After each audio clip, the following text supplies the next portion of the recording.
And we're live. Okay, good. So, percent composition. How do we find empirical formula? We light it on fire. Seriously. We take whatever our compound is and we burn it. We react it with oxygen, and then we collect the various oxides. So for some hydrocarbon, we have carbon and hydrogen. We react with oxygen. We're going to get some amount of carbon dioxide. We're going to get some amount of water. We burn, once we burn it, we capture the water and the CO2 in different traps. These are complicated, but literally you just have chemical traps. You measure the difference, you measure the masses. You've got a direct line to the amount of carbon and hydrogen in your compound. And it works for everything if you can build the right traps. You can do this with metals, you can do it with salts, you can do it with anything. You just have to have the right traps. So percent composition is percent by mass. So let's say you take some biological compound and you burn it. You collect the various products of combustion and you determine that it is 26.482% carbon, 5.1852% hydrogen, 35.275% oxygen, 10.294% nitrogen, and 22.764% phosphorus. So of the compound's mass, those are the percentages. So we have to find a way to get this into moles, of course, because mass doesn't work like that, right? So it's a three-step process. First, you take your percentages and you convert it to mass. This is the easiest thing in the world. You just say, okay, what if I had 100 grams of this substance? Well, 26.482% of 100 grams is just 26.482 grams. 5.1852% is 5.1852 grams. Okay, so this is the easy thing. You just change the percent sign to a gram sign. Okay. Now, slightly more difficult, you have to convert to moles. Well, actually, it's not particularly difficult. You divide by the atomic mass. Okay? So for carbon, the atomic mass is 12.011. So 26.482 grams is 2.2048 grams of carbon. For hydrogen, the atomic mass is 5.1852. Notice, or sorry, the atomic mass is 1.0079. Notice that in this case, we do use the 1.0079 because this is not free hydrogen all by itself. It's not, pure element hydrogen. It's part of a compound. So we're looking at atoms of hydrogen and not molecules. So 5.1852 grams is 5.1446 moles. Oxygen, likewise, not a free element, so the molar mass is 15.999, meaning that 35.275 grams is 2.2048 moles. Nitrogen, likewise, not a free element, so it's 14.009 grams per mole for the atomic weight of nitrogen. 10.294 divided by 14.009 gives us 0.73492. Okay. Finally, phosphorus. Let's see, the molar mass of phosphorus is, but I'm going to guess it's about 30, I believe. So that it also gives us 0.73494. Okay. So we just divide by the atomic mass, not the molar mass, not the molecular mass, the atomic mass of each of these elements. We've converted to moles. And now the empirical formula is just the ratio of all those atoms. So we find the smallest number and we divide all of them by that number. So all of these numbers are going to get divided by 0.73492. Okay. So 2.2048 divided by 0.73492 is going to be 3. 5.1446 divided by 0.73492 is 7. This is 3, this is 1, this is 1. Okay, so we're just saying that we're sort of normalizing it. For every one of these nitrogens, how many are there of the others? There are going to be 3 carbons for every 1 nitrogen. There's going to be 7 hydrogens for every 1 nitrogen. There's going to be 3 oxygens for every 1 nitrogen. There's obviously going to be 1 nitrogen for every nitrogen. And there's going to be 1 phosphorus for every nitrogen. Now, notice that this last number, 0.73494, is slightly different from 0.73492. You're always going to have these little errors. Remember, we're talking about lab work. Lab work is messy. In this case, that slight difference in the last decimal place is because of rounding errors, when I was doing the calculations. But in real life lab, the numbers are going to be even worse than that. And you're not going to get perfectly whole numbers, but they're going to come out really, really close. So you take these numbers, those are going to be the coefficients, not the coefficients, the subscripts in our formula. Oh, if I've been calling them coefficients all night, oh, I am so sorry. All right, well, I'm not going to go back and change it. So we have 3 carbons, 7 hydrogens, 3 oxygens, 1 nitrogen, 1 phosphorus. This is our empirical formula. So let's do that again. Doing the exact same process, the 3 steps: convert to mass, convert to moles, find the ratio. What's the empirical formula of this compound that has carbon, hydrogen, and oxygen? Go ahead, pause the video, try it for yourself, and then come back and we can work through it. Oops. All right, welcome back. I'm going to have to do this on paper, which means I'm also going to need to bring up my calculator. All right. All right. Righty-ho, righty-ho. I wonder if you can see if I write with a regular pen. Not very well. All right. So we have carbon, hydrogen, and oxygen.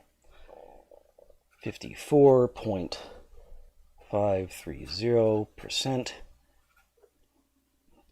9.1518, and 36.318, all percentages. Okay, first step, we convert to grams. That's easy peasy, lemon squeezy. We have 100 grams of this substance, means the percent sign just gets turned to grams. Now we have to convert to moles. So we divide by the atomic masses. So divide by 12.011, divide by 1.0079, and divided by 15.999. After I just got done lecturing you about that, I almost made that mistake. All right, so we come back over here to the calculator. That's right, Wesley. You scratch your neck. Make a lot of noise.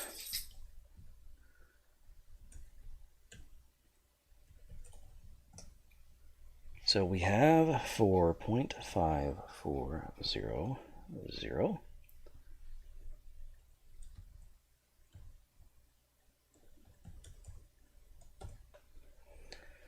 9.0801.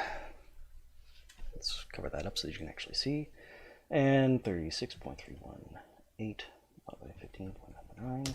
Also going to be, it's going to be 2.2700. All right. Now, our smallest number here is the 2.27. So we're going to divide all 3 of these numbers by the smallest number, by the 2.27. So divide by 2.27, divide by 2.27, divide by 2.27. And that's going to get us, that's why I wanted to write with pen. All right, it's going to get us 2, 4, and 1. Meaning that our empirical formula is C2H4O. All right, so you can't judge what the formula is really going to look like just looking at the masses. Okay, even though we have a much smaller percentage of hydrogen, we are going to get more hydrogen in here just because hydrogen has a much lower mass. We have a much higher mass of oxygen, but it has the fewest atoms because oxygen is the heaviest of the 3. All right, so you have to go through moles. Always, always, always, always, always go through moles. Now, once we know the empirical formula, we can combine that with the molar mass or molecular mass to get the molecular formula. Okay? So the molar mass of this previous compound was 132.16 grams per mole. How can we find, well, like I already said, we find the ratio.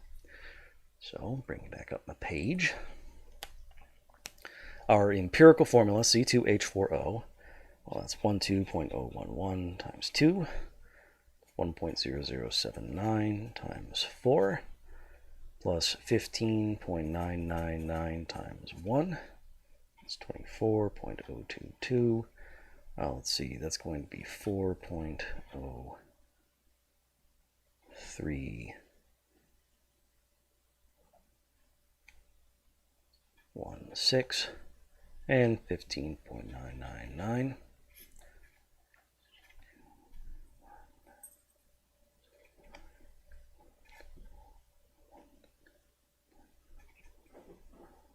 $44.053. All right, so this is our empirical mass. Our ratio, let's just go ahead and call it R. It's going to be the molar mass divided by the empirical mass.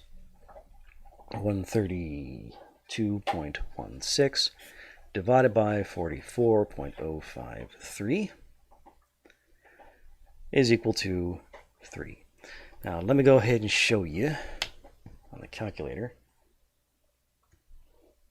132.16 divided by 44.053. See, it's not perfect. In this case, it's really, really close, just because, again, I'm making these examples up rather than taking them from real lab data. So I'm getting all my numbers off the periodic table rather than out of actually burning stuff. But even so, with rounding errors, it is not going to be perfect. It's just going to be close. You're more likely to get numbers like 3.01, 4.07, or 2.98, right?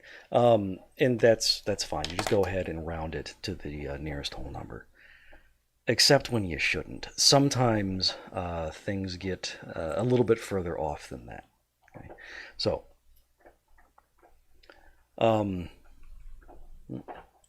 we'll talk about that, and that's just because sometimes you don't get a 1-to-2 ratio or a 1-to-4 ratio. You might get a 2-to-3 ratio or a 3-to-5 ratio. So we'll cover that when we get there. All right. So this method, this is perfectly fine. You find the empirical formula, and then you find the empirical mass, and then you find the ratio. And then that will get you. I forgot to actually write down the molecular formula. So this number 3, we multiply it by the subscripts, and that gets us C6H12O3. Okay, so that's the molecular formula. All right. So step 1, you get the empirical formula through this 3-step process. Step 2, get the empirical mass. Step 3. You find the ratio, which gets you your final answer, your molecular formula. Now, if they give you both pieces of information at once, if they give you the percent composition and the molecular formula, there's a way to go directly to the molecular formula without having to find the empirical formula and stuff on the way. Let's see, I should have, yes. All right, so I'm going to show you both methods with this example. We have our percent composition and we have our molar mass. So let's bring up the page and work through it. So we start our percent compositions. We have carbon, hydrogen, oxygen, and nitrogen. So that's 24.989 grams of carbon, 12.582 grams of hydrogen, 33.286 grams of oxygen, and 29.142 grams of nitrogen. I'll make this more clearly a 2. All right, so I already did the first step of converting from percentages to mass. Now, I'm going to go through and convert to moles. So divide by 12.011, divide by 1.0079, divide by 15.999, divide by 14.009. Actually, it might be 14.007. I'm going to be thorough about this. Yes, it is 14.007. Okay. All right, so now let's bring up our calculator. 24.989 divided by 12.01, oops, 12.011, 2.0805, 12.582 divided by 1.0079, 12.4834, nope, 483, 33.286 divided by 15.999, 2.0805, and 29.142 divided by 14.007. 2.0805. So I think you can see how this is going to work out. We divide all of them by the smallest number, that's 2.0805. Divide by that, we get 1611. So the empirical formula is CH6ON. All right, now we know the empirical formula. We can find the empirical mass. So we have one carbon atom. We have 6 hydrogen atoms. We have one oxygen atom. Oops. And we have, one nitrogen atom, giving us an empirical mass of 48.055, and our molar mass is 192.26.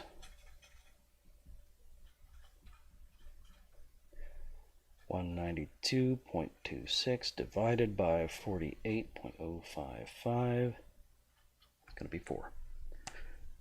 But just to be safe, with an abundance of caution, 192.26 divided by 48.055 is 4.0, yeah, 4.0008. Even though I kind of screwed up with my oxygen mass, I left off the 0.009 at the very end, whatever.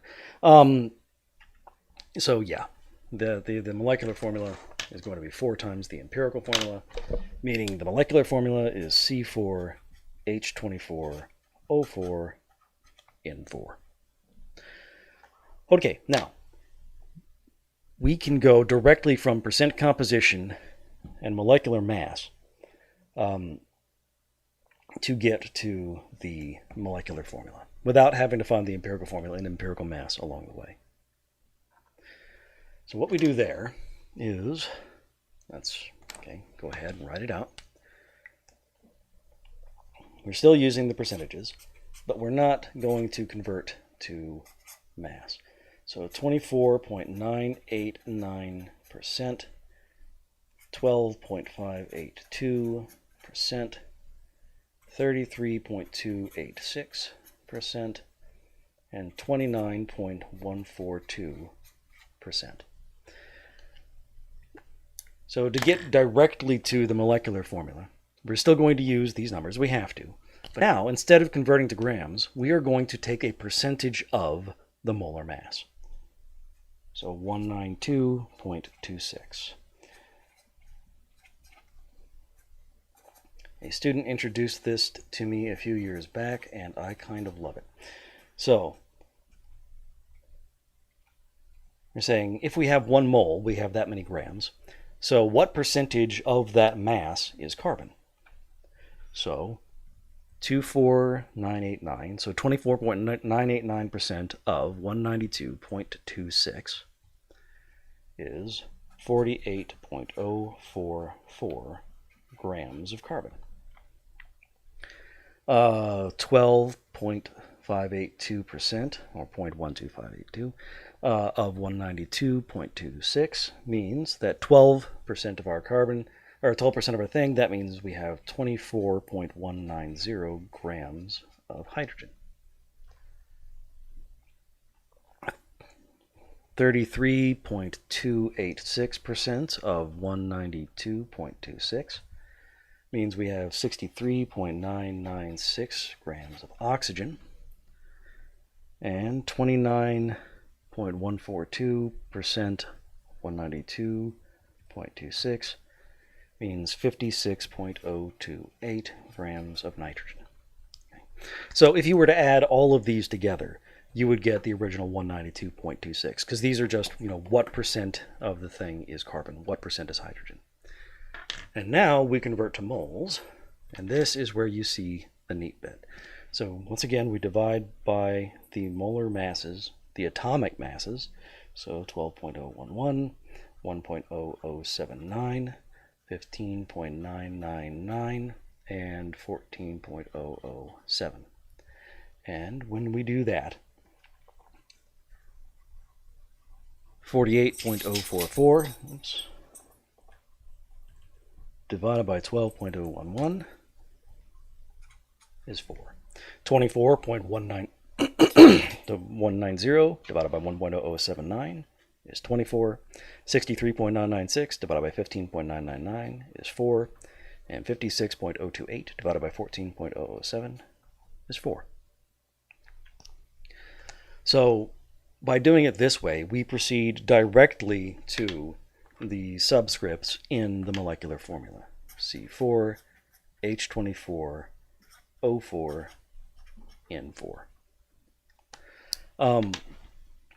So if all you're being asked to find is the molecular formula, then you can do it this way. Proceed directly to it. Just 1, 2 steps. If you have to find the empirical formula, because that's what the problem is asking for, then boom, you have to do this. Okay? Again, just boom, boom, 2 steps, right? So just really, really easy either way. If you want to just memorize the one method that will always get you there with a couple more steps, then yes, go ahead, do that by all means. If you want to also memorize this method so that you can go directly to the molecular formula, save yourself a little bit of extra math during the test, then yeah, that's also fine. I just wanted to show you both methods because this is pretty gosh darn elegant, and I really, really enjoyed learning about this. All right, I have one more example for you. So, molar mass and percentages. Once again, it's a biological compound with carbon, hydrogen, oxygen, and phosphorus. What is the molecular formula? So go ahead, pause it, give it a shot by either of the methods, and when you come back, I will walk through it. All right, welcome back. So let's go ahead and do this thing. So we have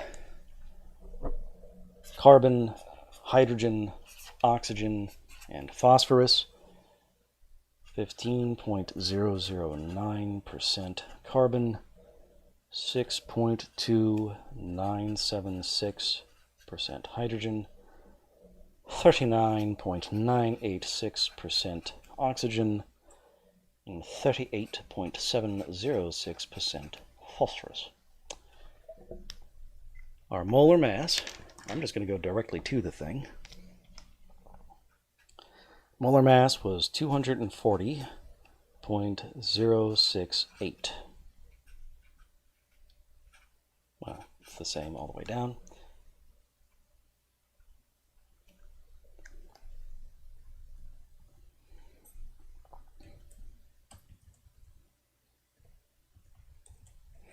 %, of that is 36.032. 240.068 times 0.062976. 15.119. Nope, rounding means it stays even. All right, 240.068 times 39.986% is 95.994 grams of oxygen. Finally, 240.068 times 38.706% is 92.921 grams of phosphorus.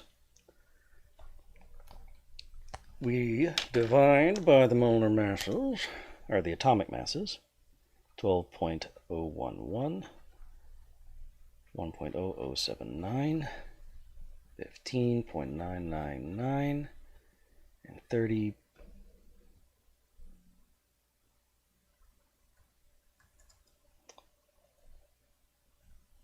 0.974.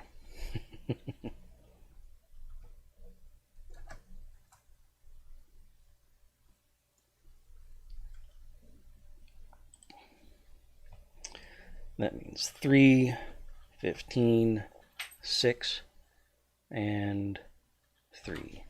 So our molecular formula, C3, H15, O6, P3. And if you need to, you can find the empirical formula from this. Just you have to divide all the numbers by 3. So it'd be CH5O2P.